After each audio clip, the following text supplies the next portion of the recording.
छत्तीसगढ़ के बस्तर में भूमकाल दिवस के आयोजन में नक्सलियों के समर्थन में बजा एक गीत राजनीति, सुरक्षा और समाज के बीच खींची महीन रेखाओं को उजागर करने वाला सवाल बन चुका है। पुलिस इस बात की जांच में जुटी है कि कुछ समय पहले मारे गए माओवादी नेता हिडमा का महिमा मंडन करने वाला गीत आखिर वहां कैसे बजा और उस पर आदिवासी युवाओं ने नृत्य क्यों किया।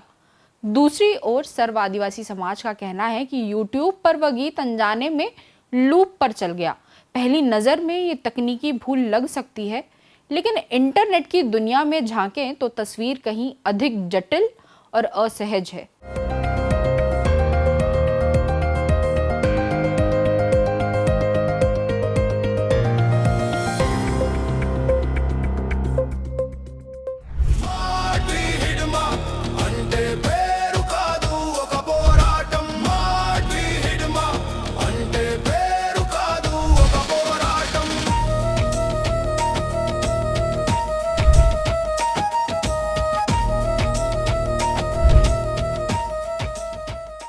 खबरों की खबर में आपका स्वागत है। YouTube हो या Instagram, डिजिटल प्लेटफॉर्म पर नक्सली नेता माड़वी हिडमा को हीरो बताने वाले हजारों रील, सैकड़ों गीत और अनगिनत पोस्ट किसी संयोग का परिणाम नहीं लगते।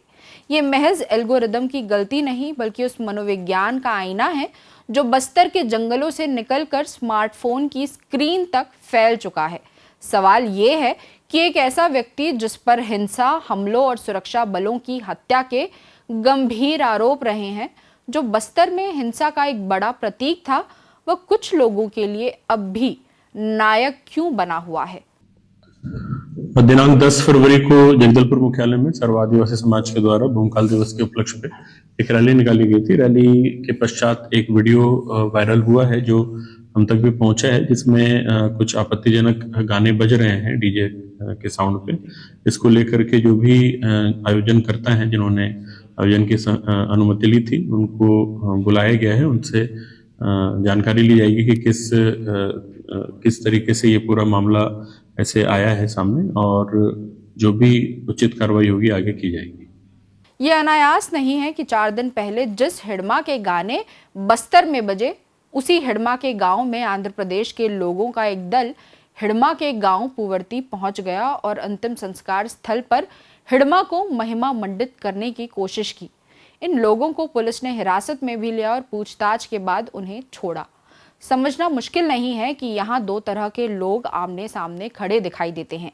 एक वह जो राष्ट्रीय सुरक्षा के चश्मे से बस्तर को देखता है, और दूसरा वह जो शिकायतों और पहचान की राजनीति के भीतर होते हुए अपनी हिंसा की अपनी दुनिया रचता है।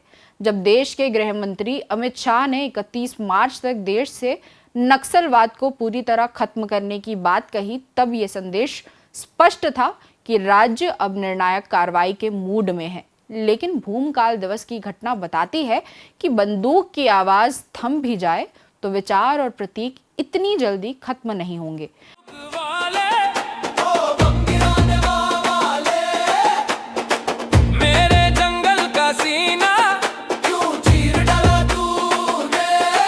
हमारे हक की जंग है हिडमा, दिल की बस्ती में है हिडमा। हमारा झंडा तू ही हिडमा, हमारी हिम्मत तू ही हिडमा।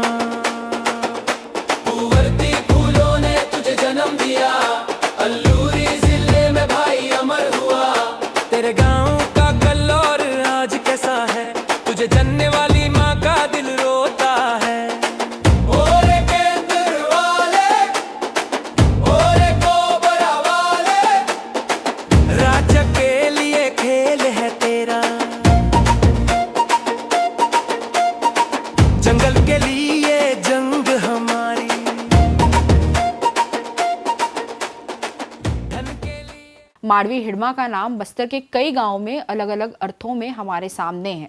राज्य के दस्तावेजों में वह एक वांछित, क्रूर, हिंसक और हत्यारा माओवादी कमांडर था, जबकि कुछ आदिवासी इलाकों में उसे अपनों के बीच से निकला व्यक्ति मान लिया गया। ये विभाजन केवल वैचारिक नहीं बल्कि अनुभवजन्य है।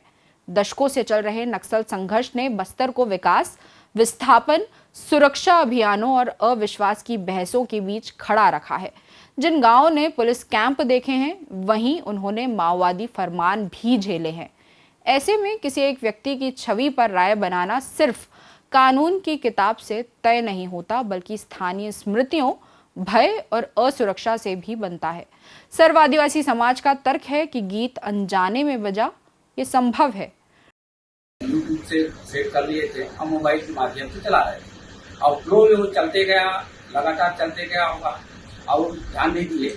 और हमारे जो बच्चे क्या है, सिर्फ धुन में नाचते हैं, कौन सा गाना क्या बज रहा है क्या नहीं बज रहा है उस पर कोई ध्यान नहीं दिया। और हम लोग सामने में थे, हम लोग भी नहीं सुने इस संबंध में और नाच रहे, क्योंकि गाड़ी नीचे की गाड़ी पीछे थी तो अपन भी ध्यान नहीं दिए। तो इसलिए हम जो गाना जो गाना बजा है, हम उसके लिए हम खेद व्यक्त करते हैं। हमारा ऐसा उद्देश्य नहीं है, हम सरकार के साथ हैं और क्या कहते हैं अपना जिला प्रशासन के साथ है, पुलिस प्रशासन के साथ है। हम भी चाहते हैं कि यहाँ की नक्सली समस्या समाप्त हो और हम सरकार के हर उसमें साथ ही हम भी बस्तर में शांति और अमन चाहते हैं। और ऐसा है कि जो व्यक्ति के नाम से गाना बना है, अब किसने बनाया है, कौन बनाया है, किस इंटेंशन से बनाया गया है, ये तो हमको पता नहीं है।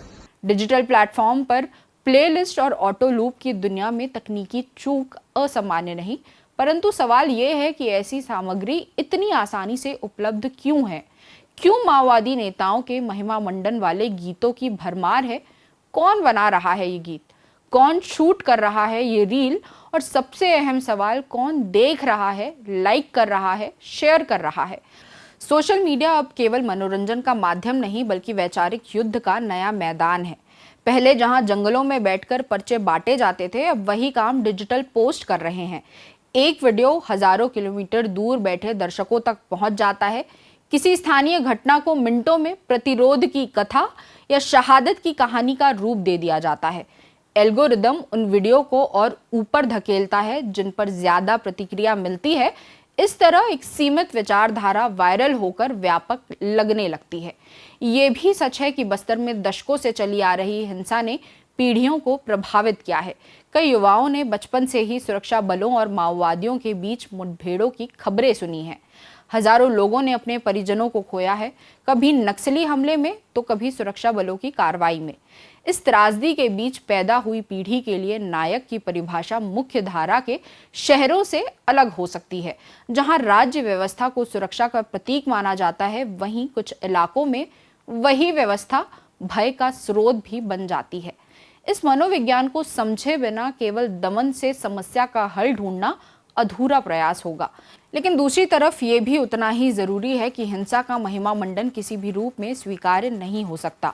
लोकतांत्रिक व्यवस्था में असहमति का अधिकार है, पर हथियारबंद संघर्ष को गौरव गाथा में बदल देना सामाजिक रूप से खतरनाक है।